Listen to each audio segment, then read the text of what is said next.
Fellow Queenslanders, Andrew Fraser and Anna Bligh owe Queenslanders an apology, not the smug performance we've all just witnessed with Labor members high-fiving and backslapping each other.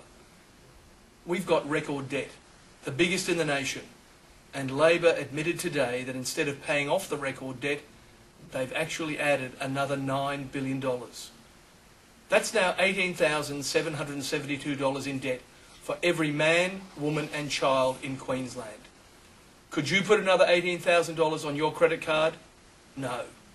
Well, Labor just put it there for you. And what's worse, even though Labor has seen Queensland stripped of its AAA credit rating, there is still no debt repayment strategy. Like a lot of Queenslanders, I had hoped that in today's state budget, Anna Bligh and Labor would finally listen. But instead of listening, Labor has announced they will move full steam ahead with privatisation, selling off $15 billion in assets that belong to taxpayers. And Kevin Rudd?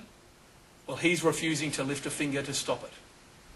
We all know the Bligh Labor government has repeatedly lied and let down Queenslanders, and this budget is no different to the rest.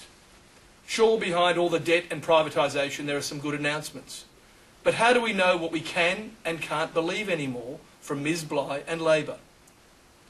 This was a chance for Labor to do something positive, a chance for Labor to take a leaf out of the LNPs book.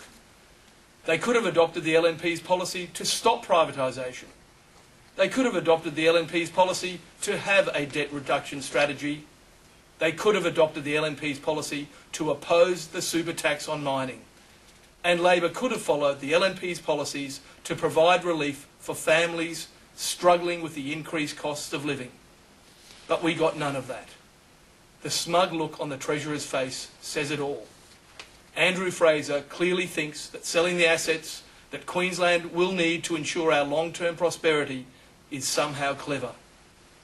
Reducing the net worth of our state is not clever. Losing control of our ports and rail will prove to be very, very foolish in the long term. These assets are not being sold to reinvest in our future.